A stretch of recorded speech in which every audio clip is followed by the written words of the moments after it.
ഒരു കോടിയിൽ Sreekandan sir അജുവിനെ introduce ചെയ്തിട്ട് തന്നെ ഒരു കാര്യത്തെയും സീരിയസ് ആയിട്ട് എടുക്കാത്തൊരു മനുഷ്യനായിട്ടാണ്. പക്ഷേ ഇന്നിപ്പോൾ അജു അങ്ങനെയല്ല. കാര്യങ്ങളെയൊക്കെ വളരെ ഒബ്സർവ് ചെയ്ത് സീരിയസ് ആയിട്ട് എന്നെ കാണുകയാണ് എന്ന് ഉറക്കെ പറഞ്ഞുകൊണ്ട്, സ്വഭാവത്തിൽ മാത്രമല്ല അത് പറയുന്ന സമയത്തും ഞാൻ കുറച്ചുകൂടെ കാര്യങ്ങളെ ഗൗരവത്തോടുകൂടി കാണുകയാണ്. കാരണം ഈ മദ്യപാനം അവസാനിപ്പിക്കുന്നത് തന്നെ ഒരു ഇൻസിഡൻറ്റ് നടക്കുന്നത് ഒരു ഇൻസ്പിറേഷനാണ്. രണ്ട് കാര്യങ്ങളാണ് എനിക്ക് ചോദിക്കാനുള്ളത്.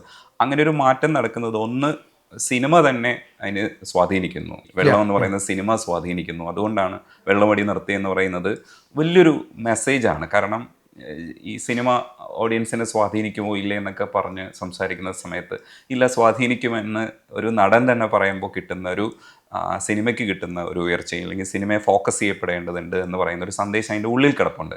ശരിക്കും ആ സിനിമ തന്നെയാണോ അങ്ങനെ ഒരു തീരുമാനം പ്രേരിപ്പിച്ചത്? തീർച്ചയായിട്ടും അങ്ങനെ അത് ശക്തമായിട്ട് എടുക്കും, അല്ലെങ്കിൽ വെറുതെ ഒരു അല്ലല്ല. ആ സിനിമയിലെ മുരളിയുടെ കഥാപാത്രത്തിന്റെ അവസ്ഥ കണ്ടപ്പോൾ ഞാൻ അങ്ങനെ തുടർന്നാൽ, ഇപ്പൊ എൻ്റെ മദ്യപാനം ഉണ്ടായിരുന്ന സമയത്ത് ഞാൻ ജോലിക്ക് 5 മിനിറ്റ് പോലും ലേറ്റ് ആയിട്ടില്ല എൻ്റെ ജോലിക്ക്. പക്ഷെ എൻ്റെ ആരോഗ്യത്തിലോട്ട് വളരെ മോശമായിട്ട് അത് കോൺട്രിബ്യൂട്ട് ചെയ്യുന്നത്, എൻ്റെ പെരുമാറ്റ രീതിക്ക് വളരെ മോശമായിട്ട് കണ്ടു. നമുക്ക് അറിയാതാണെങ്കിലും അഹങ്കാരം എന്ന് പറയുന്ന ഒരു പേര് കിട്ടാം. നമ്മൾ ചിലപ്പോൾ അഹങ്കാരമില്ല, നമ്മൾ വളരെ റോ ആയിട്ട് റിയാക്ട് ചെയ്യുന്നതായിരിക്കും. നമ്മളുടെ ശരികളിൽ നമ്മൾ പിടിച്ചു വെക്കുമല്ലോ, നമുക്കൊരു എക്സ്ട്രാ ഒരു മദ്യത്തിൻ്റെ ധൈര്യം കിട്ടുമ്പോൾ ആവശ്യമില്ലാത്ത കാര്യത്തിൽ ഇടപെടും. ഇല്ലേ, ഇതൊക്കെ ഒരു മദ്യത്തിന്റെ ഒരു രസകരമായ അതെ പൂട്ടിയിടേണ്ടി വരും എന്നൊക്കെ പറയും. ഈ പറഞ്ഞ പോലെ നമുക്ക് എനിക്ക് തോന്നിയിരുന്ന ഫീല് ഞാൻ പ്രഭാസ് തോന്നാറുണ്ട്. അപ്പൊ അത്ര ശക്തി എനിക്ക് ഫീൽ ചെയ്യാറുണ്ട് ഈ 5 അടി 3 ഇഞ്ചുള്ള ഞാൻ. അപ്പം അതായിരുന്നു എനിക്ക് ഒരു പരിധി വരെ അതിൽ എക്സൈറ്റ്മെന്റും തോന്നുന്നു. ഇത്രയുള്ള എനിക്ക് ഭയങ്കര എനർജിയും ശക്തിയും കിട്ടുന്നു. തമാശ ഞാൻ ആസ്വദിച്ചപ്പോൾ കോളേജ് കാലത്തെ മദ്യത്തിൽ എൻ്റെ ജീവിതത്തിൽ തമാശയായിരുന്നു, ഫണ്ണായിരുന്നു. കോളേജിൽ എൻ്റെ സുഹൃത്തുക്കൾക്കൊപ്പം ഞാൻ മദ്യപിക്കുമ്പോഴുണ്ടായിരുന്നു. പക്ഷേ ഒരു പരിധിയിൽ അത് മാറി. അതിൻ്റെ ഡൈമെൻഷനോ എനിക്കൊന്ന് ലവ് ആക്ഷൻ ഡ്രാമ ഒക്കെ പ്രൊഡ്യൂസ് ചെയ്യാൻ സ്ട്രെസ് വന്നു. സ്ട്രെസ്സൊക്കെ വരുമ്പോൾ ഇതിൻ്റെ എഫക്റ്റ് മാറും, നമ്മളെ റിയാക്ട് ചെയ്യുന്ന രീതി മാറും. അങ്ങനെ ഇരിക്കുമ്പോഴാണ് കോവിഡ് വന്നപ്പോൾ ഇത് ഞാൻ സൺ നെക്സ്റ്റിൽ കണ്ടത്. ഇത് കണ്ടപ്പോഴാണ് നാച്ചുറലി എൻ്റെ കൂടെയുള്ള വ്യക്തികൾ, ഇപ്പം ഞാൻ പറഞ്ഞില്ല മുഹമ്മദ് എന്ന് പറഞ്ഞ വ്യക്തി, എൻ്റെ പേരൻസ്, എൻ്റെ വൈഫ്, അല്ലെങ്കിൽ അങ്ങനെയുള്ളവരൊക്കെ പറയുന്നുണ്ട് ഇത് മോശമാണ്, അല്ലെങ്കിൽ ഇറ്റ്സ് ഹൈറ്റായി, അവരെയൊക്കെ ബാധിക്കുന്നുണ്ട്. അല്ലേ, നമ്മളിപ്പോൾ ഒരു സ്ഥലത്ത് പോയി നമ്മളുടെ ഒരു പെരുമാറ്റ രീതി മോശമായാലോ, അല്ലെങ്കിൽ നമ്മൾ ആരെങ്കിലും വേദനിപ്പിച്ചാൽ, അറിയാതെ വേദനിപ്പിക്കും, ഇയാൾക്ക് ശരിയായിരിക്കും, ഇയാൾ അറിയുന്നില്ല മറ്റേ ആൾ ഹേർട്ടായോ എന്ന്, ഇതൊക്കെ അറിയുമല്ലോ ആൾക്കാർ. അപ്പോൾ ഈ നമ്മളെ കുറച്ചെങ്കിലും നമ്മളോട് കൺസേൺ ഉള്ള വളരെ ചുരുക്കം ആൾക്കാരാണ് ഇവരൊക്കെ, നമ്മൾ അടുത്ത് നിൽക്കുന്നത്. അപ്പം അവർ നമ്മളടുത്ത് വളരെ ബ്ലണ്ടായിട്ട് പറയുന്നുണ്ടല്ലോ, ഈ പറഞ്ഞ മുഹമ്മദ് ചേട്ടൻ ഫീൽഡ് ഔട്ടാണ്, നശിച്ചു എന്നൊക്കെ മുഖത്തോ. അപ്പം അങ്ങനെയൊക്കെ ഉള്ള ഒരു ഇതിലാണ് ഞാൻ ഈ സിനിമ കാണുന്നത്. അപ്പം ഒരു ഒരു ഒരു എന്തോ ഒന്നായിരിക്കുമല്ലോ, ഒരു ബെല്ലടിക്കുക. നമുക്കൊരു ജിമ്മിൽ പോകാൻ ഒരാൾക്ക് തോന്നണമെന്ന് പറഞ്ഞാൽ അത് തോന്നണം അല്ലേ, ആ ഒരു പോയിന്റ്. അതെനിക്ക് സംഭവിച്ചത് ഈ സിനിമ കണ്ടപ്പോഴാണ്. സിനിമ കണ്ടത് കൊണ്ടല്ല, സിനിമ കാരണമായി. ജയസൂര്യ എന്ന് പറഞ്ഞ ജയേട്ടൻ്റെ ഒരു പകർന്നാട്ടമില്ലേ, അഭിനയം ആയിക്കോട്ടെ, അഭിനയമാണെന്ന് നമുക്കറിയാം. ഞാൻ സിനിമയിൽ അതിൽ നിന്ന് മാറിയ ചില റിയാക്ഷൻസും സാഹചര്യങ്ങളിലുള്ള നിസ്സഹായാവസ്ഥകളൊക്കെ നമുക്ക് ചിലപ്പോൾ ടച്ച് ചെയ്യും. അത് ഓരോരുത്തർക്കും ഓരോ രീതിയിലായിരിക്കും. അത് എവിടെയോ എന്നിൽ ടച്ച് ചെയ്തു. അപ്പം ഞാൻ തീരുമാനിച്ചു പിന്നെ അതിലോട്ടൊരു എനിക്കൊരു അഡിക്ഷൻ ഒന്നും ഇല്ലായിരുന്നു. ഞാൻ ഈ ശക്തി ഇഷ്ടപ്പെട്ട് ചെയ്തുകൊണ്ടിരുന്ന. അപ്പം എളുപ്പം, എനിക്ക് എൻ്റെ ബുദ്ധിമുട്ടൊന്നും ഫീൽ ചെയ്തില്ല. വൺ ഡേ ഡിസൈഡഡ് എന്ന് വെച്ചാൽ ലൈഫ് ടൈം നിർത്തിയെന്ന് ഇപ്പം എനിക്ക് താല്പര്യമില്ല. നാളെനിക്ക് താല്പര്യം വരാം, അതെനിക്കറിയില്ല. ഇപ്പം എനിക്ക് പൂർണ്ണമായിട്ടും എന്നോട് താല്പര്യമില്ല. പക്ഷെ അജുവിൻ്റെ പ്രൊഫൈലിനെ അതെങ്ങനെയാണ് ബാധിക്കുക എന്ന് ചിന്തിക്കാറുണ്ടോ? ഇപ്പോൾ വെള്ളവടി നിർത്തിയെന്ന് പറയുമ്പോൾ നമുക്ക് വേറൊരു തരത്തിലുള്ള അംഗീകാരം കിട്ടുന്നുണ്ട്. പക്ഷേ ഒരു കൂട്ടായ്മയിലായിരുന്നു ഈ സിനിമകളൊക്കെ, ആദ്യത്തെ സിനിമകളൊക്കെ. ഇപ്പോൾ മലർവാടി ആയാലും കുഞ്ഞിരാമായണമായാലും അത്തരത്തിലുള്ള എല്ലാ സിനിമകളിലും ഒരു കൂട്ടായ്മയിലായിരുന്നു സംഭവിച്ചത്. ഇപ്പോൾ ഒറ്റയ്ക്കൊക്കെ അജു ലീഡ് ചെയ്യുന്ന രീതിയിലേക്കൊക്കെ പോകുന്നുണ്ട്.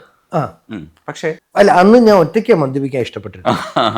എനിക്ക് അങ്ങനെ കൂട്ടുകാർ റെയറായിട്ടുള്ളൂ. കോളേജ് ഫ്രണ്ട്സിൻ്റെ കൂടെ ഞാൻ അങ്ങനെ മദ്യപിച്ച് എൻജോയ് ചെയ്തേക്കുന്നു.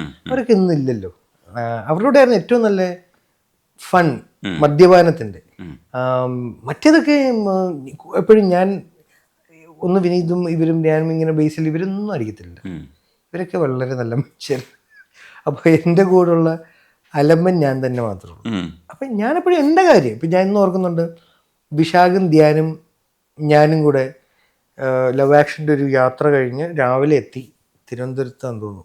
SP എന്ന് പറഞ്ഞ ഹോട്ടലിൽ ഫോൺ ചെയ്ത് രാവിലെ 10-10:30 വന്ന് കയറി ഒന്ന് ഫ്രഷായി എന്തെങ്കിലും കഴിക്കാനപ്പം അവർക്ക് ഹോർലിക്സ് വേണമെന്ന്. ഉം.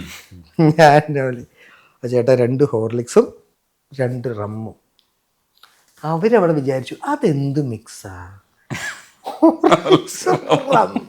അത് കണ്ടോ, അതായിരുന്നു എൻ്റെ ഞാൻ ഓർഡർ ചെയ്തത്. അപ്പം എൻ്റെ കൂടെയുള്ള 2 പേരും ഹോർലിക്സാണ് കുടിക്കണേ. എനിക്കങ്ങനെ ആരും വേണമെന്നൊന്നുമില്ല, ഒറ്റയ്ക്ക് പോയ ഇഷ്ടമായിരുന്നു. പക്ഷെ തന്നെ ഞാൻ ബാറിലൊക്കെ പേടിച്ചു. ആ സിനിമകളുടെ കൂട്ടായ്മ പറയുമ്പോൾ അടികപ്പിയാരെ കൂട്ടമണിയും കൂടെ പറയണം. കാരണം എങ്ങനെയാണ് ഒരു സിനിമയുടെ ക്രാഫ്റ്റ് ഒരു സക്സസ്സിലേക്ക് പോകുന്നതെന്ന് കണ്ടുപിടിക്കാൻ പറ്റുന്ന സിനിമകളിലൊന്നാണ്. അപ്പം നിങ്ങളെല്ലാവരും കൂടെ കൂട്ടായ ഒരു പരിശ്രമത്തിൻ്റെ ഭാഗമായിട്ട് അത്തരത്തിലുള്ള കുറേ പടങ്ങൾ ചെയ്തിട്ടുണ്ട്. പക്ഷെ അടികപ്പിയാരെ കൂട്ടമണി റീവാച്ചബിൾ ആയിട്ടുള്ള ഇപ്പോഴും ആൾക്കാർ കാണുന്ന അജു വർഗീസിനെ അടയാളപ്പെടുത്തിയ സിനിമകളിൽ ഒന്നുകൂടിയാണ് അടികപ്പിയാരെ കൂട്ടമണി എന്ന് പറയുന്നത്. അത്തരം സംരംഭങ്ങളിൽ നിന്നിരുന്നൊരു അജു ഉണ്ട്. അത് കഴിഞ്ഞിട്ട് ഇപ്പം വേറൊരു തരത്തിൽ മുന്നോട്ട് പോകാനും ഒറ്റയ്ക്ക് ലീഡ് ചെയ്യാനും ഒക്കെയുള്ള രീതിയിലേക്ക് പോകുന്നൊരു അജു ഉണ്ട്. ഇത് രണ്ടും അജു കാണുന്നുണ്ട്. ഇതിൽ സന്തോഷം കൂടുതൽ ഏതിനാണെന്ന് ചോദിച്ചാൽ എങ്ങനെയായിരിക്കും അജു പറയാ, പ്രത്യേകിച്ച് അടികപ്പിയാരെ കൂട്ടമണി പോലെയുള്ള സിനിമകൾ? ഞാൻ നേരത്തെ പറഞ്ഞ പോലെ ഒട്ടും ശ്രദ്ധിക്കാത്ത സിനിമകൾ ചൂസ് ചെയ്തിരുന്ന സമയം ആര് വിളിച്ചാലും ഞാൻ അഭിനയിക്കാൻ പോകും. എനിക്ക് interaction in front of camera ആയിരുന്നു ഇൻഹിബിഷൻസ് പോകുക എന്നുള്ളത്. പിന്നെയാണ് ക്രിറ്റിസിസംസ് വന്നു തുടങ്ങിയത്. അപ്പോഴാണ് ഇത് ടൈപ്പ് കാസ്റ്റിംഗ് കൂടുന്നത്. അപ്പോൾ ആദ്യം ഞാൻ പറഞ്ഞ ഇൻ്റർവ്യൂ ഇന്നും ഞാൻ ഓർക്കുന്നുണ്ട്, പണ്ട് എന്നോട് ചോദിച്ചു ടൈപ്പ് കാസ്റ്റിംഗ് ബുദ്ധിമുട്ടാവുന്നുണ്ട്. ഞാൻ പറഞ്ഞാൽ എനിക്കൊരു ബുദ്ധിമുട്ടില്ല. പിന്നെ ബുദ്ധിമുട്ടല്ല, ടൈപ്പ് കാസ്റ്റിംഗ് കൂടിപ്പോയാൽ ചീത്തയാണ് ഒരാളുടെ കരിയറിന് നമുക്ക് മനസ്സിലായി. വിവേകവും വിവരമുള്ള സോഷ്യൽ മീഡിയയിലെ ചില കുറിപ്പുകൾ നമുക്ക് തന്നു, നല്ല കുറിപ്പുകളും ഉണ്ടല്ലോ. അപ്പം അതിൽ നിന്നാണല്ലോ നമുക്ക് കോവിഡ് വന്നു ഭാഗ്യത്തിന്. ഒരു തരത്തിൽ മലയാള സിനിമയ്ക്ക് ഞാൻ കോവിഡ് ഭാഗ്യമായിട്ട് ഞാൻ കാണുന്നു, എനിക്ക് പേഴ്സണലി. അപ്പം അവിടെ നിന്നാണ് ഈ ഒരു ഹെലൻ സംഭവിക്കുന്നത്. അവിടുന്ന് ഞാൻ പിന്നെ ഈ പറയുന്ന പോലെ ഒരു തീരുമാനം എടുത്തു, എൻ്റേത് ടൈപ്പ് കാസ്റ്റഡ് ആയ വേഷങ്ങൾ ചെയ്യാം, പക്ഷെ എണ്ണം കുറയ്ക്കണം. കൂടുതൽ അതാണെങ്കിൽ അതൊരു 3 എണ്ണം വിളിച്ചാൽ 1 ചെയ്യാം അല്ലേ. പുതിയത് എന്തുണ്ടോ നമ്മൾ ചെയ്യാത്തത്, അത് ഒരു സീനാണെങ്കിലും ചേട്ടൻ നേരത്തെ പറഞ്ഞ ആടിൻ്റെ പോലത്തെ ആണെങ്കിലും അത് ചെയ്യും. ലെങ്ത് ഉണ്ടാവില്ല, പക്ഷെ കുഴപ്പമില്ല. അതായിരിക്കണോ എനിക്ക് അടുത്തത് പഠിക്കണം എന്നാഗ്രഹമുള്ള ഒരു മേഖലയായി മാറി. ബിക്കോസ് എൻ്റെ പ്രൈമറി ആഗ്രഹം, ലക്ഷ്യം എന്നൊന്നും പറയുന്നില്ല, ആഗ്രഹം. ഇപ്പം എന്ത് എനിക്കൊരു സന്തോഷം കിട്ടും, ഒരു ഡയറക്ടർ ഒരു ആക്ഷൻ വിളിച്ചു കഴിഞ്ഞ് എന്ത് ഭാവം പറഞ്ഞാലും അത് നാച്ചുറലായിട്ട് ചെയ്യാൻ പറ്റുന്ന ഒരു ക്യാരക്ടർ ആക്ടർ ആവണം. ഇതാണ് എൻ്റെ ഡ്രീം. അല്ലാതെ ബിസിനസ് പൊട്ടൻഷ്യലുള്ളൊരു സ്റ്റാർ ആകുക എന്നുള്ളതല്ല. ബിക്കോസ് എനിക്ക് ഒരിക്കലും ഞാൻ മനസ്സുകൊണ്ട് ലീഡ് സ്റ്റാർ മെറ്റീരിയൽ അല്ല. മനസ്സുകൊണ്ടും എനിക്കൊന്ന് രൂപം കൊണ്ടും നാച്ചുറലി ആ കാഴ്ചപ്പാടുകൾ ഇപ്പോൾ മാറി തുടങ്ങി, അതുകൊണ്ട് ഞാൻ സമ്മതിക്കുന്നു. പക്ഷെ മനസ്സുകൊണ്ട് ഞാനതല്ല, ഞാൻ കുറച്ചുകൂടി ഇപ്പുറത്താണ് ഇൻക്ലൈൻ. പക്ഷെ നാച്ചുറലി നമുക്ക് ലൈഫാണ്, എന്താ പറയുക, മോണറ്റൈസ് ചെയ്യപ്പെടുക എന്നുള്ളത് വളരെ ഇമ്പോർട്ടൻ്റ് ആണ്. ഈ എക്സ്പെരിമെൻറ്റ് നടക്കണമെങ്കിൽ ഫണ്ട്സ് ഫ്ലോ വേണമല്ലോ. അപ്പോൾ ആ ബാലൻസ് നടക്കുന്നതേ ഉള്ളൂ. അജുവിൻ്റെ കൃഷ്ണ സോങ് വീണ്ടും വിവാദമായി. മഞ്ഞമുണ്ടും മടക്കി കുത്തി പടക്കി വരുന്ന കൃഷ്ണനോട് അങ്ങനെ പറയാൻ പാടുണ്ടോ എന്ന് ചോദിച്ചിട്ട് TP ശാസ്തമംഗലം പ്രതികരിച്ചിരുന്നു. പലതരത്തിലുള്ള പ്രേക്ഷകരെ ആകർഷിക്കുന്ന ഒരു എഴുത്താണ് അതിൻ്റെ. വിനായക് നന്നായിട്ട് എഴുതിയിട്ടുണ്ടെന്നാണ് നമ്മളൊക്കെ മനസ്സിലാക്കുന്നത്. അജുവിന് അത് ഇഷ്ടപ്പെട്ടതുകൊണ്ടാണ് ഇഷ്ടപ്പെട്ടതുകൊണ്ടാണ് അജു പാടാൻ തീരുമാനിച്ചത്, അല്ല അഭിനയിക്കാൻ തീരുമാനിച്ചത്. അതുകൊണ്ടാണ് പാട്ടും കൂടെ പാടിയത്. അഭിനയിച്ച് കഴിഞ്ഞപ്പോഴാണ് ഞാൻ ചോദിച്ചത് പാടിക്കാവോ. അത് റിക്വസ്റ്റ് ആയിരുന്നു വിപിനോടും അങ്കിതനോടും. അങ്കിത് നന്നായിട്ട് അത് ചെയ്തിട്ടുണ്ടായിരുന്നു, ബ്യൂട്ടിഫുൾ. അത് അയാൾ എന്തൊക്കെ ഒളിപ്പിച്ചു വെച്ചു എന്നുള്ളത് എനിക്കറിയാം, പോരായ്മകൾ എങ്ങനെ അയാൾ കവർ ചെയ്യുന്നുള്ളത് എനിക്കറിയാമല്ലോ. അതുകൊണ്ടാണ് പിന്നീട് ഞാൻ എങ്ങും പാടിയിട്ടില്ല ഞാൻ തീരുമാനിച്ചു. അത് അവിടെ കഴിഞ്ഞു. അതെൻ്റെ ഒരു കൊതിയായിരുന്നു, ഒരു ആഗ്രഹം. ഗോപി സുന്ദരേട്ടനാണ് first. I always I'm thankful to Gopi ചേട്ടൻ. ലബകുഷയ്ക്ക് നീരജും കൂടെ ഡബ് ചെയ്യാൻ കറക്ഷൻ എന്ന് പറഞ്ഞ് കൊണ്ടുപോയതാ. അത് കഴിഞ്ഞിട്ട് ലോട്ട ലോട്ട അതെ അതെ അതെ ആ പാട്ടിന്റെ അവസാനം കുറെ ടങ് ട്വിസ്റ്റ് പോലെ സാധനം വരുന്നുണ്ട്. അയ്യപ്പൻ്റെ അമ്മ നെയ്യപ്പൻ ചുട്ടു കാക്ക കുത്തി കടലിലിട്ടു. ഞാൻ അതും എങ്ങും പാടിയിട്ടില്ല. കാര്യം ഇത് ഇവരൊക്കെ എന്നെ കൊണ്ടുപോയി ചെയ്യിപ്പിച്ച, സത്യം പറഞ്ഞാൽ എൻ്റെ ഭയങ്കര ആഗ്രഹമാണ് പാടാൻ പറ്റുക എന്നത്.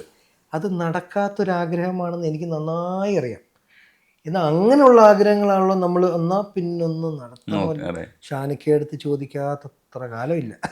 പാടിപ്പിച്ചല്ലോ, ഷാനും കൂടി പാടിയല്ലോ മറ്റേ പാട്ട്. കൂടെ പാടി, ഷാനിക്കയുടെ കൂടെ പാടി, അല്ലാതെ പാടിപ്പിച്ചിട്ടില്ല. ഞാൻ ഇപ്പോഴും പുറകെ നടക്കുന്നുണ്ട്. അപ്പോൾ ആ ഒരു കൊതി ഗോപിച്ചേട്ടൻ നടത്തി തന്നു. So I M always grateful. അത് കഴിഞ്ഞ് ഈ ലിറിക്സ്, ഈ ഗാനം ബിബിൻ എൻ്റെ ഏറ്റവും നല്ല, എനിക്കിഷ്ടമുള്ള ഫിലിം മേക്കേഴ്സിൽ ഒരാളാണ്. അയാളുടെ എനിക്ക് കോൺഫിഡൻസ് ഉള്ള ഡയറക്ടേഴ്സിൽ ഒരാളാണ്. ഇപ്പം എന്നെ ധൈര്യമായിട്ട്, ഇപ്പം ആദ്യത്തെ ഷോർട്ട് ഫിലിമും ചെയ്യുമ്പോഴും ആണെങ്കിലും ഞാൻ ഉണ്ണിമൂലത്തിന് ഞാൻ എന്നെ പ്രസൻറ്റ് ചെയ്ത്, കാര്യം പുള്ളിയുടെ ടാലൻറ്റിലാണല്ലോ ഞാൻ എന്നെ രക്ഷപ്പെടാൻ എനിക്ക് ഹെൽപ്ഫുൾ ആവുന്ന ചോദിച്ചു തന്നെ. ജയ് ജയ് ജയ്ഹേലും ഉണ്ടായിരുന്നല്ലോ. ജയ്ഹേലും എന്നെ വളരെ നന്നായി ഡബ്ബിങ്ങിൽ എൻ്റെ കുറേ പെർസെപ്ഷൻസ് അൺലേൺ ചെയ്യാൻ സഹായിച്ചാണ്. കാര്യം ഡബ്ബിങ് ചെയ്യാൻ തുടങ്ങിയ കാലത്ത് ത്രോ ആയിരുന്നു നമ്മൾ പഠിച്ചത്. ഒച്ചയിൽ തിയേറ്ററിൽ കേൾക്കണം, ഇമോഷൻ പോകാതെ.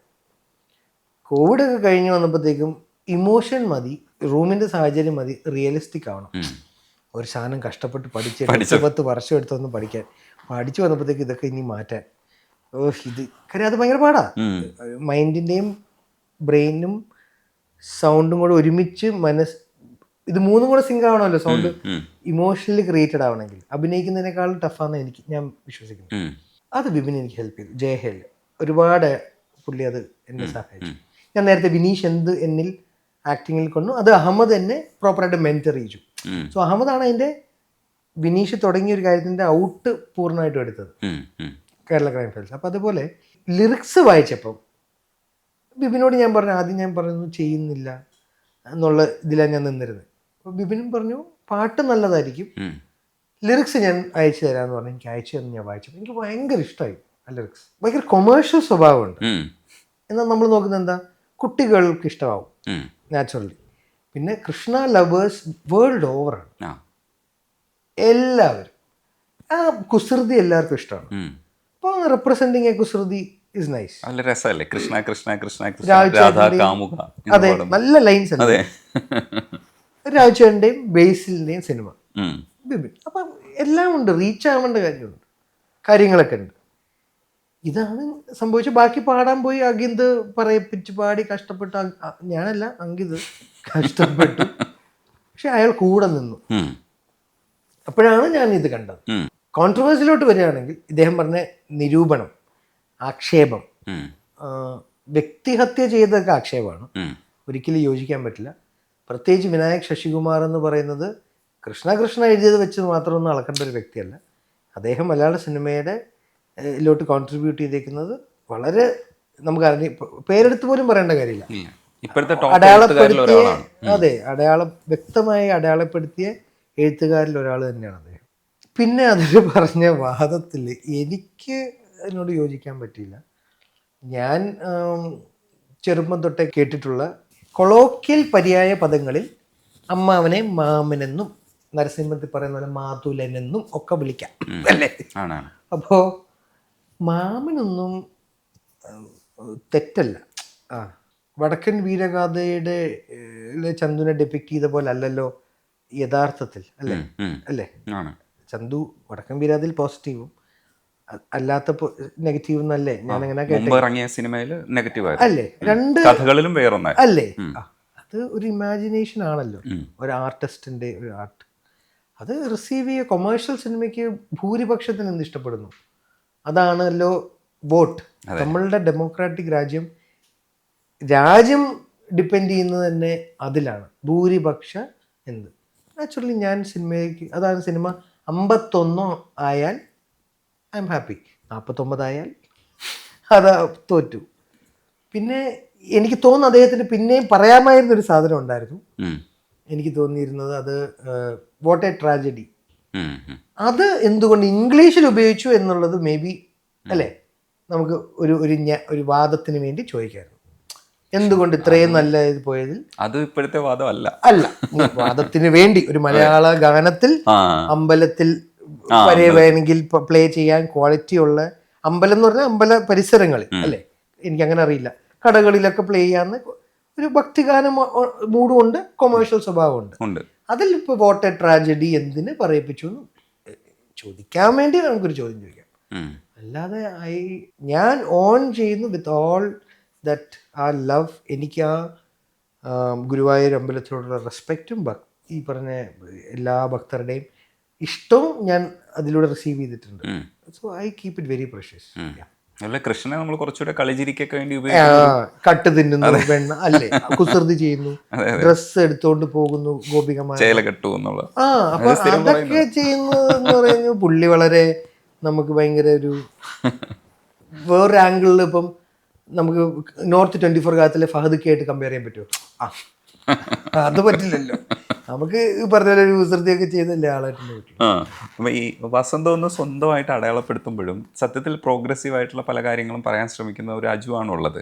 ഇത് ശരിക്കും വസന്തം എന്ന് പറയുന്നത് ട്രോളായിട്ട് തന്നെയാണ് ഉപയോഗിച്ചത്. എന്തുകൊണ്ടാണ് അങ്ങനെ സ്വയം അങ്ങനെ ഡിഫൈൻ ചെയ്യുന്നത്?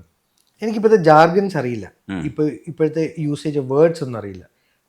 പാട്ട് ഞാൻ ശ്രമിക്കുന്നു, പാട്ട് ഇഷ്ടമായതുകൊണ്ട്.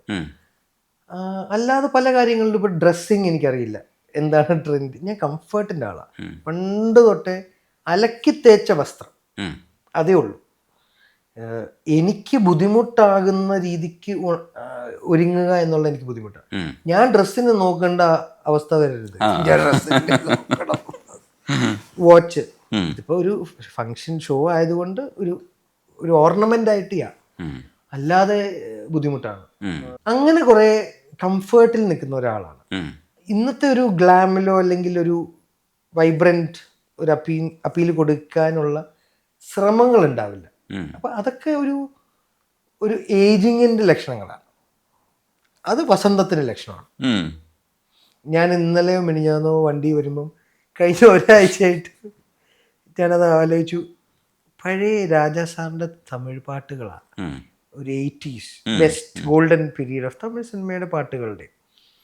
അപ്പം ഞാൻ മനസ്സുകൊണ്ട് ദൈവമേ വസന്തമാന്ന് എസ്റ്റാബ്ലിഷ്ഡ് ആയല്ലോ.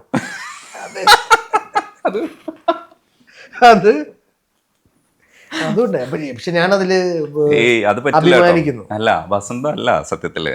ഈ പാട്ടുകളൊക്കെ ഇപ്പോ ഏറ്റവും കൂടുതൽ ആസ്വദിക്കുന്നതും ഏറ്റവും കൂടുതൽ ഓടുന്നതും ഇൻസ്റ്റയിലാണ്. ആണോ?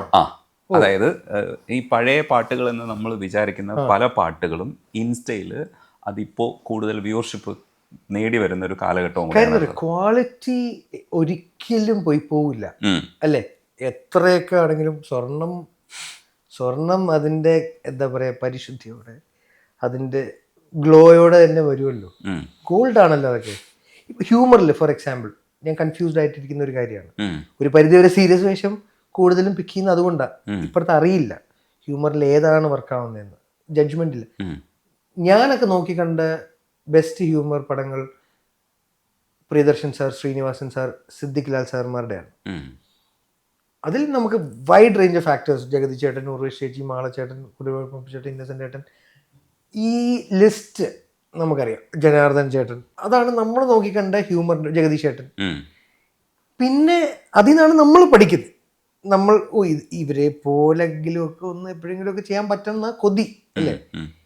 ഇപ്പം അങ്ങനെ ഒരു ബെഞ്ച് മാർക്ക് ഏതാണെന്ന് എനിക്ക് കിട്ടുന്നില്ല ഇപ്പോഴത്തെ. ഞാൻ വീണ്ടും ഇപ്പൊ ചേട്ടൻ പാട്ട് പറഞ്ഞാൽ വിശ്വസിക്കുന്നു, ഐഡിയൽ ഹ്യൂമർ ആയിട്ട് ഞാൻ വിശ്വസിക്കുന്നത് അത് തന്നെയാണ്. അത് ഒരിക്കലും പോവില്ല.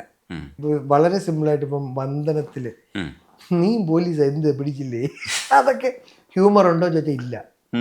അന്നത്തെ ട്രെൻഡിങ് രീതി അത് സ്ലാങ്ങിന്റെ. ഇന്നതുപോലെ വർക്കാവുന്നതാണ്. പക്ഷെ ഇന്നത് പോയി നമ്മൾ അറിയണം. എനിക്ക് അറിയണമെങ്കിൽ അതേപോലത്തെ സുഹൃത്തുക്കൾ ഉണ്ടാക്കണം. ഞാൻ വിപിൻ ദാസിനെ വിളിച്ചു ചോദിച്ചു, വാഴ കണ്ടിട്ട് എനിക്ക് ഭയങ്കര ഇഷ്ടമായി. ഞാൻ എങ്ങനെയാണ് ഇത്രയും രസകരമായി നല്ലൊരു അഡാപ്റ്റേഷൻ. ഞാനൊരു പടം പറയുന്നില്ല, പക്ഷെ ഞാൻ കണ്ട് വളരെ ഇഷ്ടപ്പെട്ട എൻ്റെ ഒരു പടത്തിന് നല്ലൊരു അഡാപ്റ്റേഷൻ മലയാളത്തിൽ കണ്ടപ്പോൾ സന്തോഷം വന്നു. ബേസിക്കലി അദ്ദേഹം ചുറ്റും ഇരിക്കുന്നത് ഈ പുതിയ പിള്ളേരുടെയാണ്. അങ്ങനെ കിട്ടുള്ളൂ. വാഴയിലെ പാട്ടിനും വിമർശനം ഉണ്ടായിരുന്നു കേട്ടോ. ഏയ് ബനാനെ ഒരു പൂ തരാമോ എന്നുള്ള പാട്ട്, അതെന്ത് ചോദ്യമാണ് ചോദിക്കാൻ പാടും. ബനാന എങ്ങനെ പൂ തരുമല്ലേ? അത് മറ്റു ആ പാട്ടുകളുമായിട്ട് കാലമൊക്കെ പോയി. compare വിനായക എടുത്തൊരു ഇന്റർവ്യൂ പറയുന്നുണ്ടായിരുന്നു, നമ്മൾ ആ രീതിയിൽ തന്നെ നിന്ന പാട്ടിനൊരു പുരോഗതി ഇല്ലല്ലോ, ചെയ്യുന്നു. ചേഞ്ച് വരുന്നില്ലല്ലോ ആ ഡിപ്പാർട്ട്മെന്റിൽ. അതെ. ക്യാമറ അപ്ഡേറ്റഡ് ആവുന്നു, ആക്ടിങ് പാറ്റേണിലും വ്യത്യാസങ്ങൾ വരുന്നു, എല്ലാത്തിലും അപ്ഗ്രഡേഷൻസ് വരുന്നു. അപ്പം yeah. സുഹൈലും മോസിനും ഒക്കെ എഴുതുന്ന വരികളിൽ ഇപ്പൊ തന്നെ ഒരു എനിക്ക് ഈ അടുത്ത് പുതുമയുണ്ട്. ഭയങ്കര ഇഷ്ടപ്പെട്ടതാണ് സൂക്ഷ്മദർശിനിയിലെ ആ പ്രൊമോ സോങ് ഉം. ദുരൂഹ മന്ദഹാസമേ, മിസ്റ്റീരിയസ് സ്മൈൽ അല്ലേ, ദുരൂഹ മന്ദഹാസമേ. അടിപൊളി. ഭയങ്കര നല്ല ലൈനായിരുന്നു, മോസി എഴുതിയത്. ഉം. ഗായകനായിട്ട് പാടുന്നുണ്ടോ? ഭരതനാട്യത്തിൽ പോയി പാടിയിട്ടുണ്ടല്ലോ. പ്രൊമോ സോങ് പാടി. ആ, അതെ, അത് അടിപൊളിയില്ലേ? സൈജു ഏട്ടൻ വിളിച്ച് പറഞ്ഞിട്ട് അതിന്റെ മ്യൂസിക് ഡയറക്ടർ അദ്ദേഹം ഉം. വിളിച്ച് പാടിച്ചു. വെരി സ്വീറ്റ് ഗൈ. ഉം. അപ്പോൾ അദ്ദേഹം പറഞ്ഞ് പാടിച്ചാണ്. ഞാൻ അതിലൊരു സേഫ്റ്റി എടുത്തു, അറിയാവുന്ന ഒരാളെ കൂടെ പാടിച്ചിട്ടുണ്ട്, പാട്ട് അറിയാവുന്ന ഒരാൾ, ശബരീഷ് വർമ്മ. അപ്പോൾ ശബരീശൻ ശബരീഷ് എന്ന് പറയുന്നത് നമ്മളെ ഫേവറേറ്റ് ലിറിസിസ്റ്റും സിംഗറുമാണ്. ഇപ്പം മലരെ ശബരീഷിന്റെ വെർഷനാണ് ഞാൻ കേട്ട് ശീലിച്ചത്. ഉം.